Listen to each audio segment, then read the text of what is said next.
नमस्कार। Laser hair removal treatment सबके लिए नहीं है, उसमें स्पेसिफिक क्राइटेरिया रहते हैं। अगर वो क्राइटेरिया आप में फुलफ़िल होते ही तो ही हम लेज़र हेयर रिमूवल ट्रीटमेंट कर सकते हैं। सबसे पहले हम देखेंगे कि लेज़र हेयर रिमूवल जो है वो आइडियल वर्ड्स नहीं है, हमें laser hair reduction word use करना चाहिए, क्योंकि परमानेंटली कोई भी लेज़र जो होता है वो हेयर उसको रिमूव नहीं करता है। जो भी होता है वो जो हेयर की जो नंबर्स और थिकनेस जो होता है उसको हम रिड्यूस करते हैं। So permanent laser hair reduction is the ideal word. Laser hair reduction treatment करवाने से पहले आपको लेज़र के बारे में पूरी और सही जानकारी लेना बहुत ज़रूरी है। आज के वीडियो में हम देखेंगे कि लेज़र हेयर रिडक्शन जो होता है वो कब करना चाहिए, किसको करना चाहिए, किसको नहीं करना चाहिए, इसके कौन कौन से साइड इफ़ेक्ट होते हैं, इसमें कितने सेशंस लेने पड़ते हैं, 2 सीटिंग के बीच में कितना गैप होता है और लेज़र के बाद हमें क्या ध्यान रखना चाहिए। सो आइए सबसे पहले हम देखते हैं कि लेज़र हेयर रिडक्शन जो है वो किस में हमें करना चाहिए। जब भी आपके अनवांटेड जो हेयर है वो थिक एंड ब्लैक होंगे तभी लेज़र ट्रीटमेंट जो है वो काम करेगी। अगर आपके हेयर बहुत ही थीन और पतले हैं, जो रोवाटी टाइप के हेयर होते हैं, ऐसे जो हेयर होंगे तो लेज़र ट्रीटमेंट उसमें काम नहीं करती है। अगर आपकी स्किन बहुत ही टैन हो गई, उसका मतलब स्किन बहुत ही ब्लैक हो गई है, स्किन का और हेयर का कलर एक ही हो गया है, तो भी ऐसे केस में जो लेज़र ट्रीटमेंट जो होती है वो काम कम करती है। सो पेशेंट का सिलेक्शन जो होता है वो बहुत ही इम्पोर्टेंट होता है। हमारे क्लिनिक में काफ़ी सारे ऐसे पेशेंट आते हैं कि वो बहुत ही थीन और पतले जो रोवाटी टाइप के हेयर होते हैं उनको वो निकालना चाहते हैं। ऐसा कोई भी लेज़र वर्ल्ड में नहीं है कि जो ऐसे थीन और रोवाटी टाइप के जो बाल होते हैं उनको निकाल सके। सो ऐसे केस में हम उनको पूरा एक्सप्लेन करते हैं और उनको मना करते हैं कि आप जो है लेज़र हेयर रिडक्शन के लिए आइडियल पेशेंट नहीं हो और आपको ये नहीं करवाना चाहिए। कई बार क्या होता है कि सपोज ऐसे केस में हम ट्रीटमेंट ले लेते हैं तो फिर क्या होगा कि जो रिजल्ट मिलना चाहिए वो नहीं मिलेगा, तो ओवरऑल हमें ये परसेप्शन रहेगा कि लेज़र ट्रीटमेंट है वो काम नहीं करती है। अगर पर्टिकुलरली प्रॉपर सिलेक्शन के साथ हम लेज़र ट्रीटमेंट करते हैं तो लेज़र हेयर रिडक्शन बहुत ही इफ़ेक्टिव और सेफ ट्रीटमेंट रहती है। On an average laser hair reduction जो ट्रीटमेंट होती है वो 70 to 80% हेयर जो होते हैं वो आपके रिड्यूस कर देते हैं। जो भी हेयर बाकी रहते हैं वो बहुत ही थीन और पतले होते हैं। लेज़र की वजह से हेयर का नंबर तो कम होता है लेकिन उसकी थिकनेस और उसका ग्रोथ रेट भी कम हो जाता है। उसका मतलब कि सपोज अभी आपको जो हेयर है वो 15-20 दिन में आ जाते हैं, तो लेज़र करवाने के बाद जो है वो आपके 4 से 6 महीने में भी हेयर इतने नहीं आएंगे और जो भी आएंगे वो बहुत ही थीन और पतले होंगे। आइए अब हम देखते हैं कि ये कौन कौन से एरिया में हम कर सकते हैं। जहाँ पे भी आपके अनचाहे बाल होते हैं वहाँ पे हम लेज़र ट्रीटमेंट कर सकते हैं। सबसे कॉमन जो होता है वो फेस में अपर लिप, चीन और साइड लॉक का एरिया होता है। Under arms, chest, back, hands, legs and bikini area में भी लेज़र जो है वो अच्छा रिजल्ट देता है। ऑन एवरेज लेज़र के 8 से 10 सेशंस होते हैं, लेकिन अगर आपको कोई हार्मोनल प्रॉब्लम के ऐसा कुछ है तो नंबर ऑफ सिटिंग्स जो होते हैं वो काफ़ी बढ़ जाते हैं। एक बार जो भी हमें डिज़ायर रिजल्ट है वो मिल जाता है, उसके बाद भी मेंटेनेंस सिटिंग्स जो रहते हैं वो साल में 1 या 2 सेशंस हमें लेना पड़ता है। 2 सिटिंग्स के बीच का जो गैप होता है वो इनिशियली हम 4 से 6 वीक का रखते हैं। 3-4 सिटिंग्स के बाद हेयर ग्रोथ बहुत ही कम हो जाता है। उसके बाद तो हम यही बोलते हैं कि जब भी आपको सफिशिएंट हेयर ग्रोथ होता है तभी आपको करवाने आता है। सो ओवरऑल जो ट्रीटमेंट जो होती है वो 1 से 1.5 साल के अराउंड इसमें चलती है। फेस पे जो अनचाहे बाल होते हैं उसको हर्सूटिज्म बोलते हैं और इसके काफ़ी सारे रीजन होते हैं।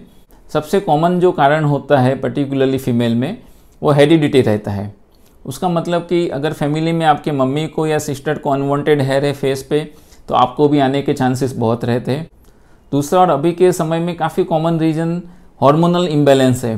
पर्टिकुलरली जो PCOS बोलते हैं, पॉलीसिस्टिक ओवरी सिंड्रोम्स, वो काफ़ी कम एज में अब होने लगा है। इसमें आपको फेस पे तो ग्रोथ ज़्यादा होती है लेकिन इसके साथ पिंपल्स भी होते हैं, हेयर लॉस रहता है, आपका वेट है वो बढ़ जाता है और पीरियड्स की इरेगुलरिटी भी रहती है। कई सारी दवाई ऐसी होती है जो लेने के बाद भी आपको हेयर ग्रोथ बढ़ जाता है, जैसे कि ओरल स्टेरॉइड रहती है, कॉन्ट्रासेप्शन पिल्स रहती है एंड फेनिटोइंस जैसी मेडिसिन लेने से भी ये बढ़ जाता है। आइए हम देखते हैं कि अब इसमें लेज़र टेक्नोलॉजी हम कौन सी यूज़ कर सकते हैं। डायोड जो होता है वो सबसे कॉमनली यूज होता है और काफ़ी इफ़ेक्टिव है। इसके अलावा एंडियाक लेज़र, IPL एंड अभी ट्रिपल वेवलेंस वाले लेज़र भी बाज़ार में आए हैं।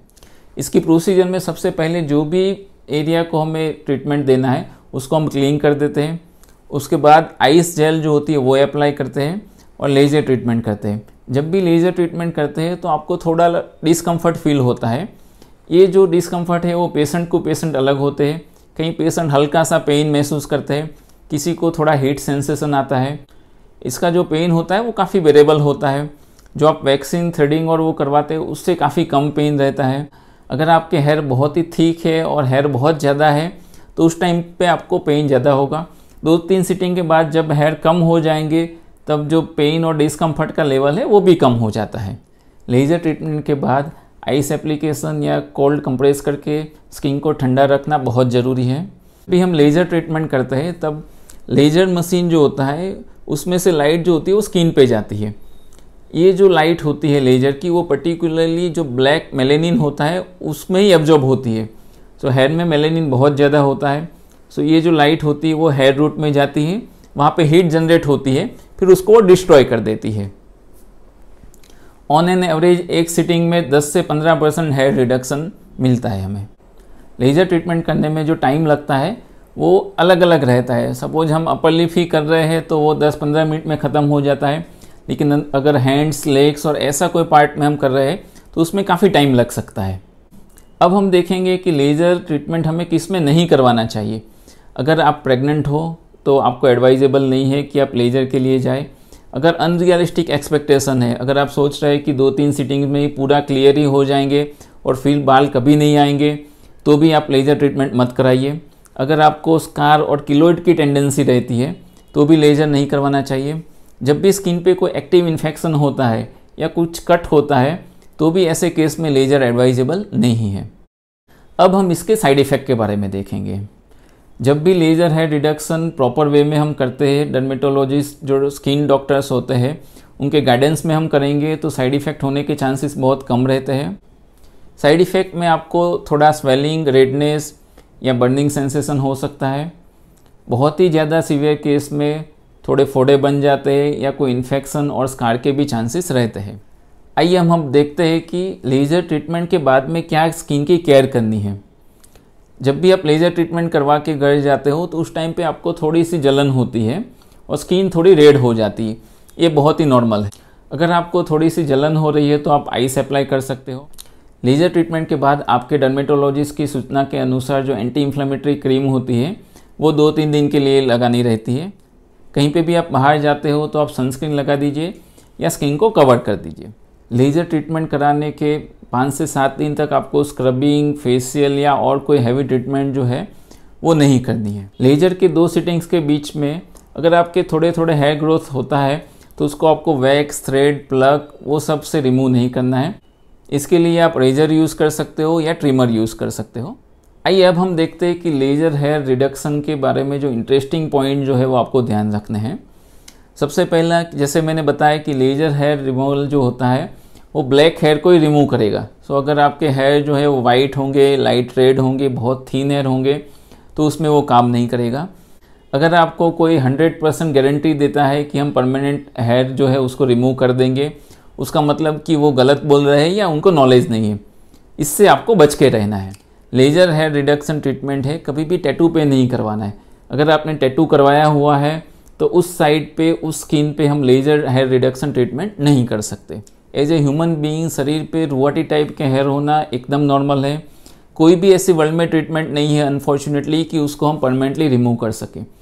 कई बार आप ऐसी होम रेमेडीज़ यूज़ करेंगे जिसमें बहुत ही रब करते हो, स्क्रब करते हो और हेयर को निकाल देते हैं। इसमें हेयर फिर से आ ही जाएंगे, उल्टा स्किन को बहुत ज़्यादा डैमेज भी हो सकता है। सो ऐसा कुछ भी आप मत करिए। एक कॉमन क्वेरी ये रहती है कि जो लेज़र ट्रीटमेंट करने से कैंसर होने के चांस होते हैं। जो भी हम लेज़र यूज़ करते हैं वो जब USFDA अप्रूव होता है तो बहुत सेफ़ होता है और ऐसा कोई चांसेस नहीं होते हैं। उसमें रेडिएशन नहीं होता है, वो लाइट बेस्ड ट्रीटमेंट ही रहती है।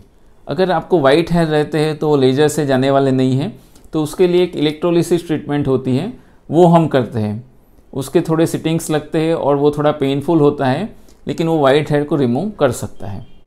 सो जब भी लेज़र हेयर रिडक्शन ट्रीटमेंट हम प्रॉपर काउंसलिंग करके करते हैं, उसके जो स्पेसिफिक क्राइटेरिया होता है और उसमें फिट होते हैं ऐसे ही पेशेंट में हम करते हैं और रियलिस्टिक एक्सपेक्टेशन होता है और ट्रीटमेंट हम USFDA अप्रूव मशीन से करते हैं, तो ये काफ़ी सेफ़ और इफ़ेक्टिव होते हैं और ये आपको काफ़ी हेल्पफुल भी रहता है। सो लेज़र हेयर रिमूवल और लेज़र हेयर रिडक्शन के बारे में अगर आपको कोई भी क्वेरी या क्वेश्चन है तो आप मुझे कमेंट बॉक्स में बता सकते हैं।